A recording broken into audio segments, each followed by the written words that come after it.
Hello, everyone. My name is Frank White. I'd like to take a moment today to talk to you about a new primer that's becoming available.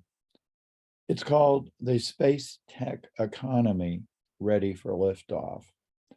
Let me just take a moment here to share my screen and I'll tell you all about it.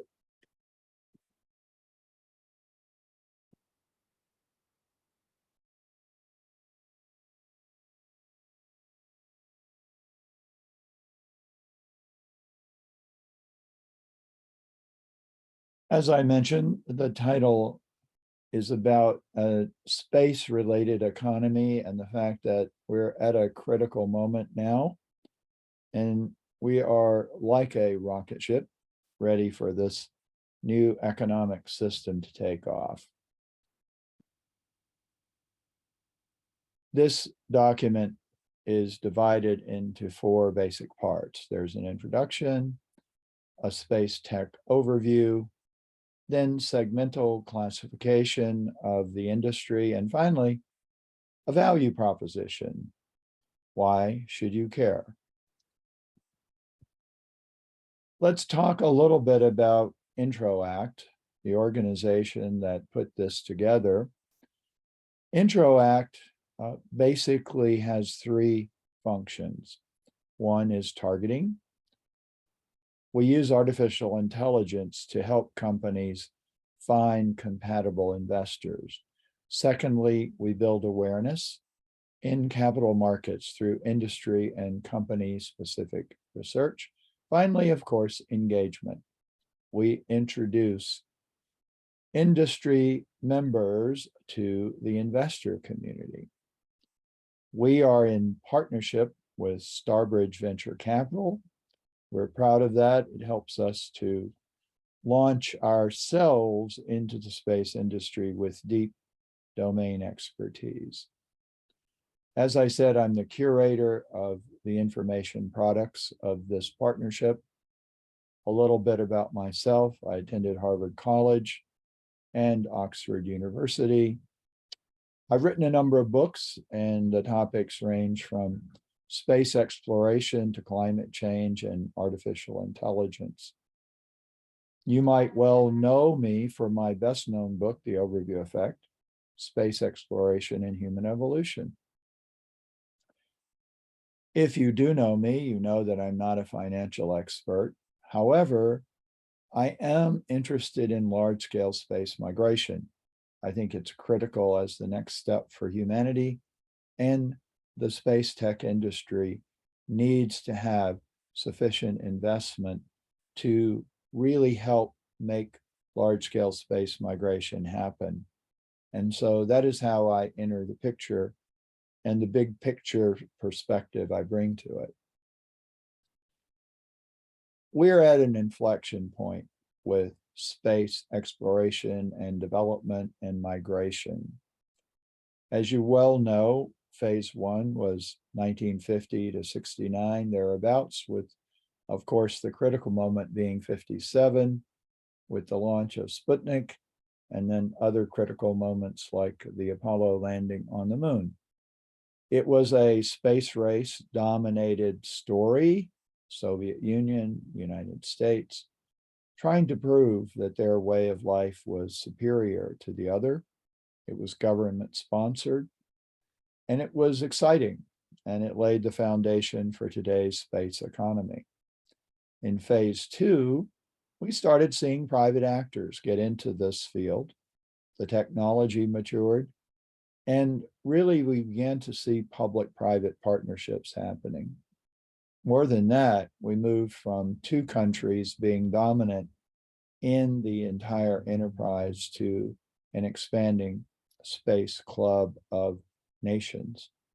Now, in this period, we are seeing private sector leadership in this field.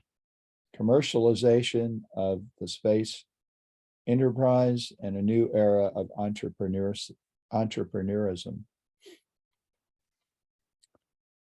It has been said, and we believe it's probably true, that space tech could become $1 trillion opportunity. Market size is projected to be $506 billion by 2026, and maybe as soon as 2030 to reach $1 million. What's driving this economy? Well, venture capital investment. There is still a sovereign race among nations. The military is interested, and we're seeing more and more government partnerships take place. It's an inspiring industry. It's fast growing. Capital cost is subsidized to an extent. It's a large market, and it's a disruptive sector. And it's interesting that disruption has become a positive term. I suspect you know the leading players: SpaceX, Blue Origin, Virgin, Axiom, and so on. But that is really only part of the story. It's an entire ecosystem, and there are a lot of new entries into it. Interact is tracking more than 300 companies that we think are important. This next slide is one that I created myself. I won't go into it in great detail, but it's a way of thinking about the big picture of the industry. And the key to it is, how far out does a company's vision extend? For example, Sector 1, which I call Overview 1, is low Earth orbit. And this is familiar to us today: launch services, satellites, private space stations, and so on. Sector 2 is what people are calling the Cislunar economy, Earth and the Moon. And it includes Earth-Moon transportation, lunar gateways, and even human communities at the Lagrange points between the Earth and the Moon. Moving further out, what I call the Copernican perspective, we're beginning to look outward more into the solar system. We can't even see the Earth as a planet anymore. We see it as a point of life, a point of light with life, of course. And we do know that Elon Musk has his sights set on this sector. And then moving out further, it's pretty much moving into the area of science fiction, from the Earth to Saturn, let's say. And then beyond that, what I call the pale blue dot perspective, as we go to the edges of the solar system. Sectors 1 through 3 do have companies operating within them, in fact, or in their plans. And 4 and 5 are pretty much in the future, but we have to take them into account. Another way of looking at this ecosystem is 6 interacting segments. And those segments, as we have defined them in the primer, are space exploration, satellites and components, launch services, communication equipment, communication services, and data services. I won't go into detail on this slide. Suffice to say, in the primer, it's dealt with in great detail. Let me just touch briefly on each area. And again, I won't go deeply into each slide, but you can know that if you do request the free primer, it will be there in great detail. So space exploration, we know a lot about that. Key trends are the race to space among the sovereigns. Government is still a major funding source even today, but we're starting to see a burgeoning of public-private partnerships. Private capital is beginning to fund what we call new space, and commercial space missions are accelerating. Blue Origin, in particular, is launching very often these days. And that brings us to some breakthroughs. SpaceX, as you know, has a contract with NASA to take American astronauts to the ISS. We had not been able to do that since 2011. SpaceX, Blue Origin, and Virgin have all launched human space flights in the in the last year or so. The space economy in terms of tourism is at its beginning stages. And of course, Axiom launched their first private crew to the International Space Station. There are many opportunities as we look ahead using space resources in situ, as it's called. There's still a lot of talk about asteroid mining. Private space stations are beginning to be planned and soon will be built and so on. Eventually, we are going to talk about interplanetary transportation. Satellites and components. Well, satellites are still a big part of commercial space industry. Communication sector, growing demand there. There's a need for small satellites. And of course, as we are more and more concerned about climate change in particular, there's a rising demand for satellites that observe the Earth. It's becoming less expensive to launch these satellites, and we're even beginning to see new developments like 3D printing coming into the area. Additive manufacturing, which is another name for 3D printing, is lowering costs significantly. Launch services. Anyone knowledgeable of the space field knows that this is a game changer. Reusability in particular has lowered the cost dramatically from the days of the space shuttle and the earlier government launches, which were not typically reusable. And it is getting less and less expensive to put people and cargo into outer space. So this is a dramatically improving and accelerating field. You know, someone has said that, and it may be Elon Musk, the old days of launch were like you buy a expensive automobile in New York City, a Range Rover, let's say, or a Rolls Royce, and you drive it from New York City to San Francisco. And then you get out and you drop it in San Francisco Bay, and you buy another expensive automobile in order to drive back to New York. That's in the old days when rockets were not reusable. We have a different world now, and it's really a big deal. And here, as you see, is a Falcon 9 launch vehicle landing. And it's almost as dramatic as seeing one of these spacecraft lift off. SpaceX and Blue Origin were both working very, very hard on reusability, as is everyone else, including China. So this is really critical to everything we're talking about, including large-scale space migration.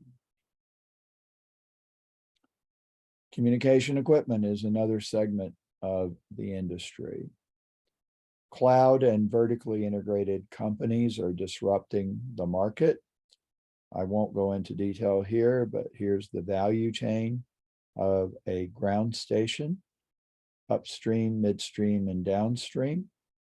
And this is another developing area of the ecosystem. Reducing user terminal costs is really a big part of it. SpaceX is working on this. Amazon, through their Kuiper initiative, is working on it as well. And then there are communication services. A lot of the opportunity here is delivering internet access to the entire planet. And there are a number of different ways to do this. And it is an exciting area of development, not just in outer space, but for the planet as a whole. And we really do want to bridge the digital divide.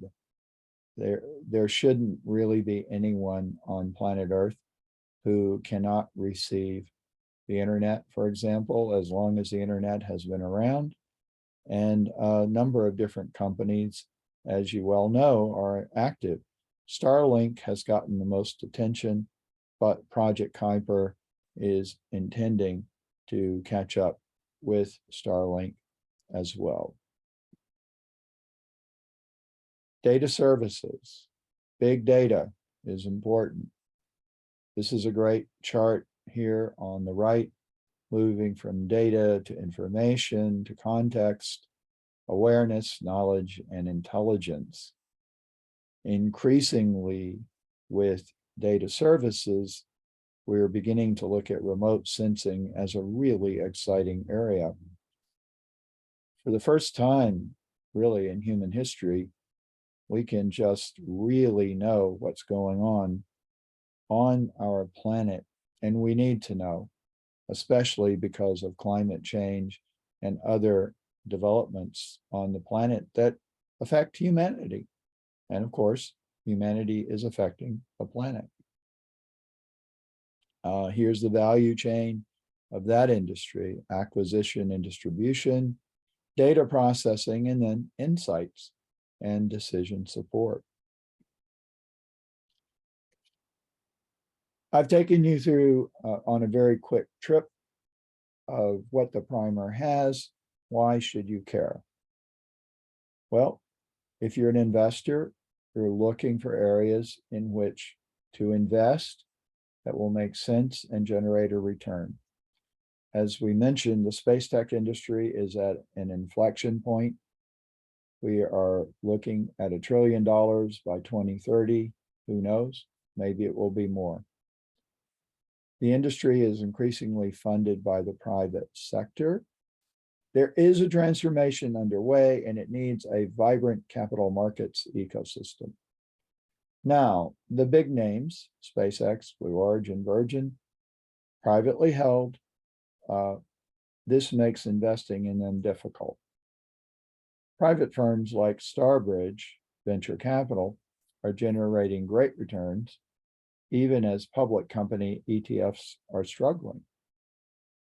The combined market cap of publicly listed space tech companies is expected to expand rapidly by 2030.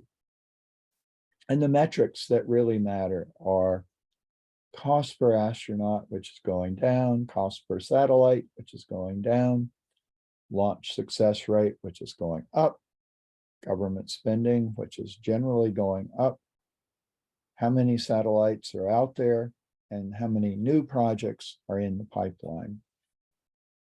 This is what our project is all about. This is what Interact and Starbridge Venture Capital are working on as a bridge to the future, really, for investors and for those seeking investment. Putting the two together in a compatible relationship is what we're all about. So we're hoping that you will download the primer. And if you're interested in learning more, we would certainly be happy to talk to you about what we're doing, but most importantly, about what you're doing. Just go to the Interact website, click on contact, and we will be in touch. Thank you very much for your time and for listening, and I hope we'll be hearing more from you in the near future. Goodbye, and have a wonderful week.